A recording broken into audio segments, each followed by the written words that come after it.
be reading chapters 15 and 16 of I, Malala. As always, if you haven't already, pull up the quiz and follow along because I'll stop at each question as we go. We'll go ahead and get started. Chapter 15, Peace.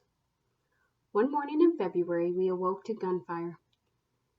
It wasn't unusual for us to be awakened several times each night by the sounds of gunfire, but this was different. The people of Mingora were firing guns into the air to celebrate a peace treaty. The government had agreed to impose Sharia if the Taliban would stop fighting. Sharia meant that all aspects of life, from property disputes to personal hygiene, would be dictated by religious judges. Even though people criticized the peace deal, I was happy because it meant I could go back to school. So question number 1, what does Sharia mean? What does Sharia mean? And there's a glossary on page, let me find it again, 213. So if you go all the way back to page 213, there's a glossary where you can look up these words. Since 2007, more than 1,000 people had been killed. Women had been kept in purdah, schools and bridges had been blown up, businesses had closed, and the people of Swat had lived with constant fear. But now it was all to stop. Perhaps the Taliban would settle down, go back to their homes, and let us live as peaceful citizens. Best of all, the Taliban had relented on the question of girls at schools. Even older girls could return to school. We would pay a small price, though. We could go to school as long as we kept ourselves covered in public. Fine, I thought, if that's what it takes. So question number 2, what must Malala do to go back to school? What must Malala do in order to go back to school? While school was closed, I had continued doing interviews about girls' rights to education, and my father and I attended rallies and events to spread our messages far and wide as we could. But now GOTV, the biggest channel in our country, wanted to interview a girl about the peace treaty. We were being interviewed on the rooftop of a hotel at night. They wired me with a microphone and counted down. 5, 4, 3, 2, 1. The interviewer asked me how the peace deal would affect girls and whether I thought it should happen. The peace treaty had only just been announced, and already someone had violated it. A journalist who had recently interviewed my father had been killed. I was disappointed in the treaty already, and I said so. We are really sad the situation is getting worse. We were expecting peace and to go back to school. The future of our country can never be bright if we don't educate the young generation. The government should take action and help us. But I wasn't done. I added, I'm not afraid of anyone. I will get my education, even if I have to sit on the floor to continue it. I have to continue my education, and I will do it. How had I become so bold, I wondered. Well, Malala, I told myself, you're not doing anything wrong. You are speaking for peace, for your rights, for the rights of girls. That's not wrong, that's your duty. After the interview, a friend of my father's asked him, how old is Malala? When my father told him I was 11, he was shocked. She is Pakajani, he said, wise beyond her years. Then he asked, how did she get that way? My father said, circumstances have made her so. So, question number 3. The main themes in this book are women's rights, courage, religion, and education. How is Malala showing us she is fighting for these things? So, use details from the book. So you try and use complete sentences. You can say, Malala is showing us she is fighting for these things because, or Malala is showing us by, and tell us what action she's taking in the book to fight for education, women's rights, showing courage, religious rights, and whatnot. So make sure you use a detail from the book in your answer. Once you do that, we'll keep going. But we were badly deceived. After the imposition of Sharia, the Taliban became even bolder. Now they openly patrolled the streets of Mingora with guns and sticks, as if they were the army. They killed policemen and dumped their bodies by the side of the road.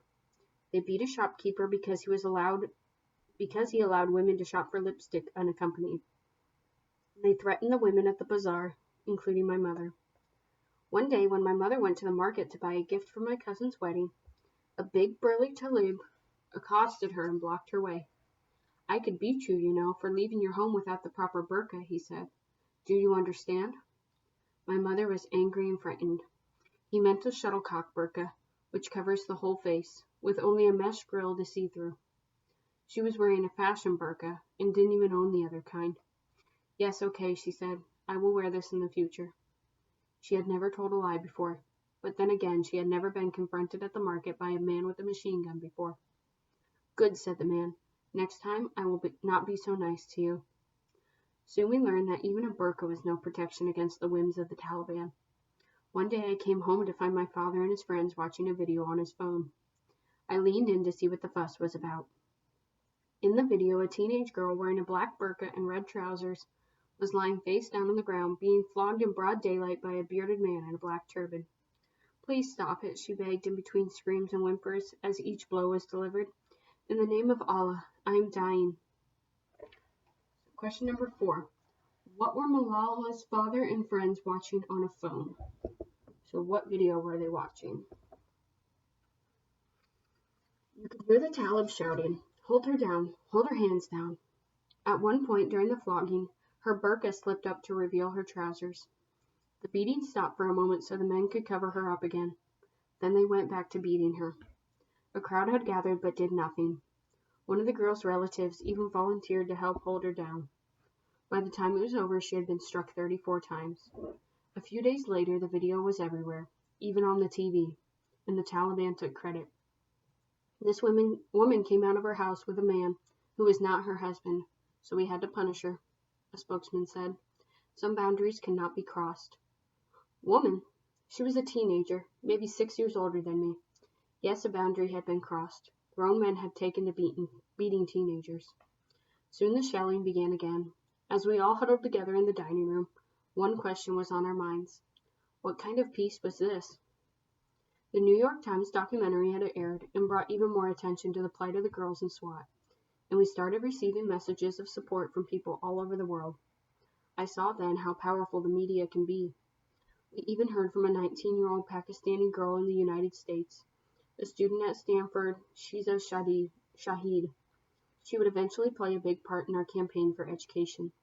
For the first time, we knew our story was being heard beyond the borders of Pakistan.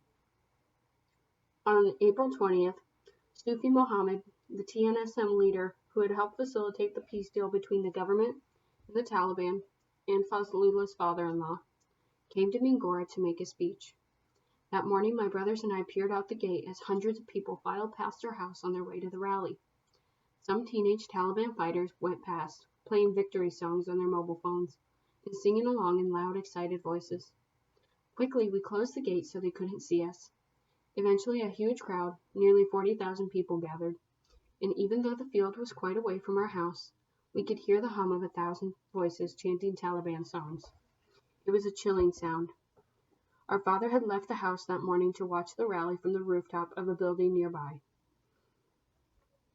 When he came home that evening, he looked as if he had aged 100 years. The speech was a disappointment. We had thought Sufi Mohammed would tell his followers to put down their weapons, but instead he called democracy un-Islamic and encouraged them to keep fighting.